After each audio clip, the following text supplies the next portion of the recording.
देखिए साथियों, अवैध कॉलोनियों और वैध कॉलोनी में क्या अंतर होता है और अगर आपने अवैध कॉलोनियों में प्लॉट खरीदा है तो आपको क्या नुकसान होगा, क्या नुकसान नहीं होगा। साथियों सबसे पहले तो मैं एक चीज़ आपको बता दूं कि उत्तर प्रदेश में 99% जो है वो अवैध कॉलोनियाँ ही हैं और अवैध कॉलोनियों में ही लोग प्लॉट खरीद रहे हैं। अब उसका एक रीज़न है, मैं सरकार से भी या शासन प्रशासन से भी रिक्वेस्ट करूँगा कि जिन कॉलोनी का लेआउट होता है उनमें प्लॉट काफ़ी महंगे होते हैं।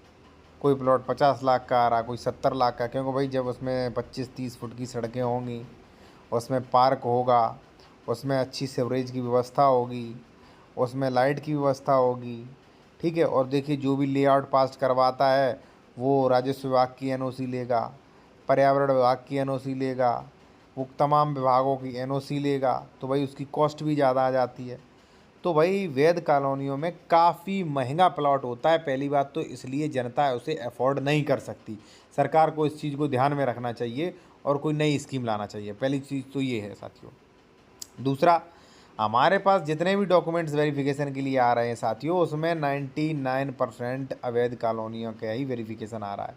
अब भाई हमसे तो लोग इसलिए वेरिफिकेशन करवाते हैं कि भाई हम अवैध कॉलोनी में तो खरीद रहे हैं, लेकिन ये ज़मीन सही है कि नहीं वो आपको ज़रूर चेक कर लेना चाहिए, ठीक है।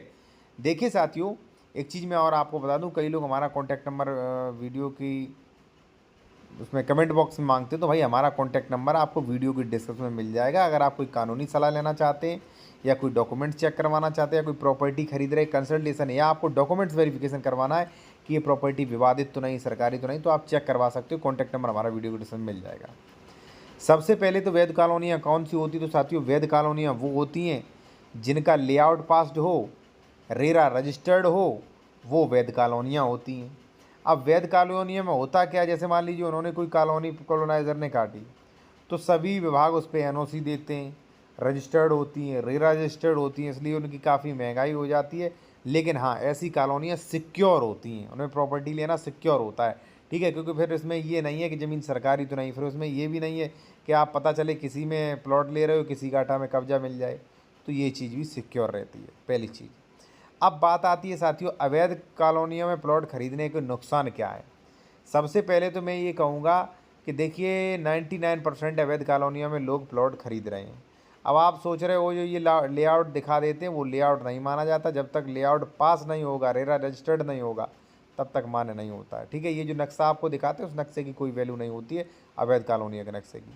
अब अवैध कॉलोनी में प्लॉट खरीदने का नुकसान क्या वो आप जान लीजिए साथियों। पहली चीज़ तो मैं आपको बता दूं कि सरकार अवैध कॉलोनियों में इसलिए रजिस्ट्री नहीं रोक पाती है क्योंकि सरकार ऑथराइज ही नहीं है। क्योंकि जैसे मान लीजिए आप प्लॉट खरीद रहे हो, आप कह दोगे हम तो खेत खरीद रहे हैं, रोक ही नहीं पाएगी वो, ठीक है, कैसे भी नहीं रोक पाएगी।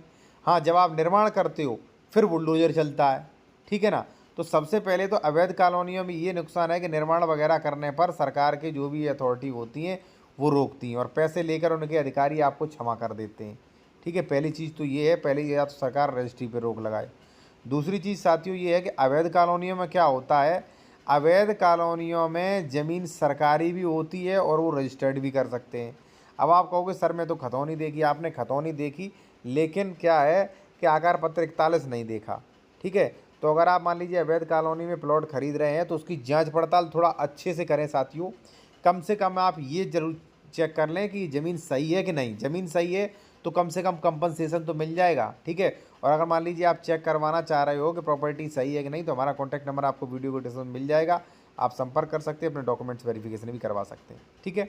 तो पहला चीज़ तो साथियों सबसे बड़ा यही होता है कि ज़मीन सरकारी तो नहीं है, डबल रजिस्ट्री तो नहीं है, ठीक है, पहला चीज़।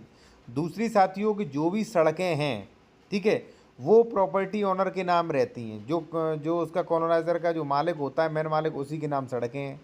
तो जब भी सड़कें मान लीजिए किसी में योजना में चली गई तो उसको मुआवजा मिल जाएगा, सड़कों में फेरबदल कर सकता है।